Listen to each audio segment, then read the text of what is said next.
The time period for the reform we focused on was late 1970s and early 1980s.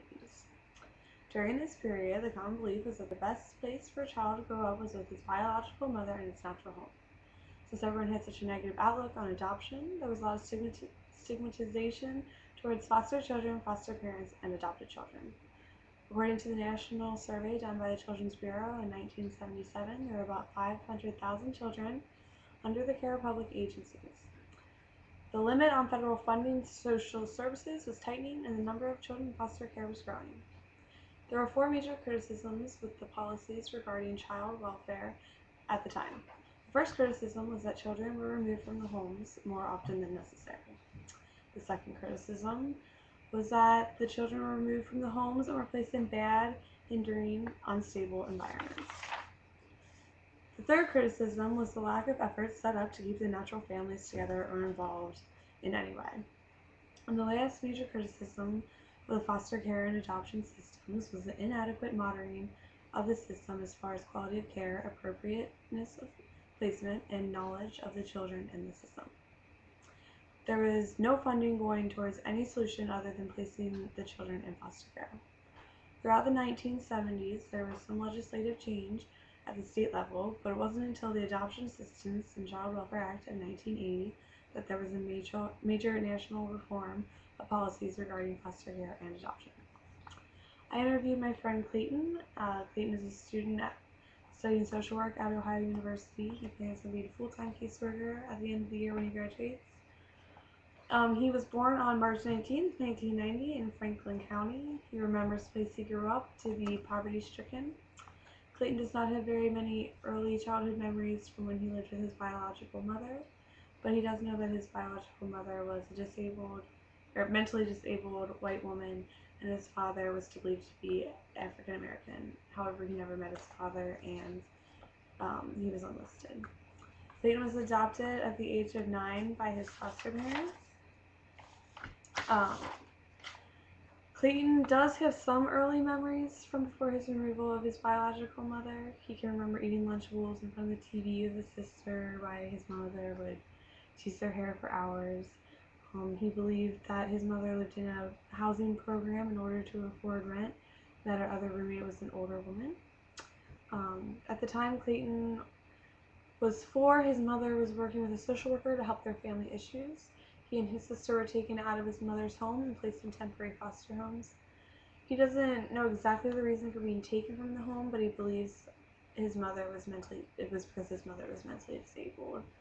He was never abused or neglected, which was making them dependent children.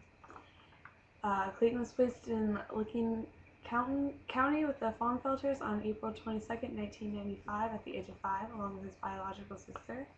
He vaguely remembers being in 2 other temporary homes before he was finally placed with them.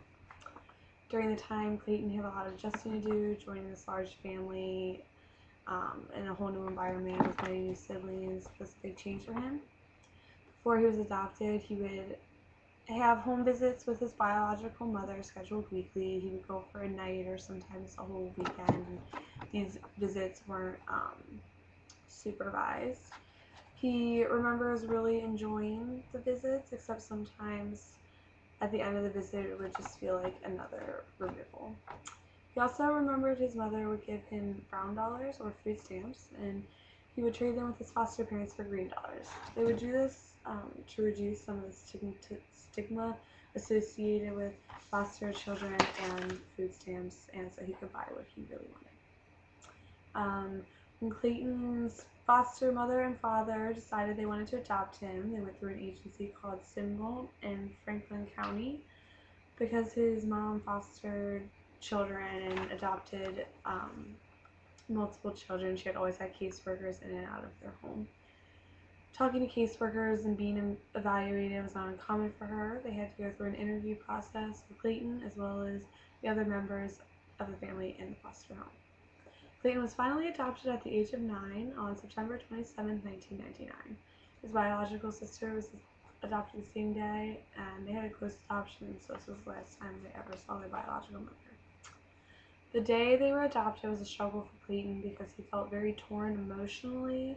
He was extremely happy to have a family with lots of siblings and people who cared for him, but he was also sad because he was no longer with his biological mother. After the adoption, Clayton had very fond memories of family vacations. He felt like a real family setting for him, as if he was a biological child and nothing made him any different. He has a strong relationship with his adoptive family, but his relationship with his biological mother is non-existent. Clayton is mentally and physically healthy. He has a lot of friends, a great support system, a great job that he enjoys, a career to look forward to.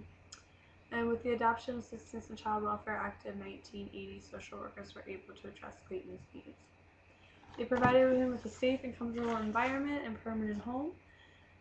He was able to remain with his biological sister, and now he has an adoptive family that he is close with, and in the long run, things really worked out for Clayton and his adoption situation. One problem Clayton did have with his adoption process and his outcome is that he was told that he would still be able to have home visits with his mother after the adoption. He had a closed adoption, so he was never able to see or hear from her again. To this day, he still doesn't know exactly who she is.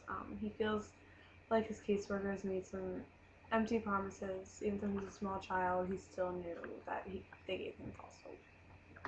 The social policy that was put into place to improve foster care and adoption systems was the Adoption Assistance and Child Welfare Act of 1980. This policy attempts to address basic issues with foster care and adoption systems through altering patterns of funding and providing fundamental safeguards for children and families. They keep better tabs on the foster child and adoptive families, making sure the environment of the family is safe and they can strive. They also establish helpful programs to prevent unnecessary removal of a child from its natural home. An example of a governmental social program would be the Adoption Circle in Columbus, Ohio. It was founded in 1991 by 3 social workers and 2 attorneys. They are a nonprofit adoption agency and licensed by the state of Ohio. They aid birth parents, adoptive parents, and children, offering them with open and closed adoptions. They offer many services for families and the children, including counseling and education on the adoption process. The primary purpose of the Adoption Assistance and Child Welfare Act of 1980 was to establish a program of adoption assistance, to strengthen the program of foster care assistance for needy and dependent children, and to improve child welfare, social services, and the aid to families with dependent children programs. Every child needs a safe environment where they can strive, and it's important to find as many permanent homes for these foster children as possible, and this act is making it more possible to do so.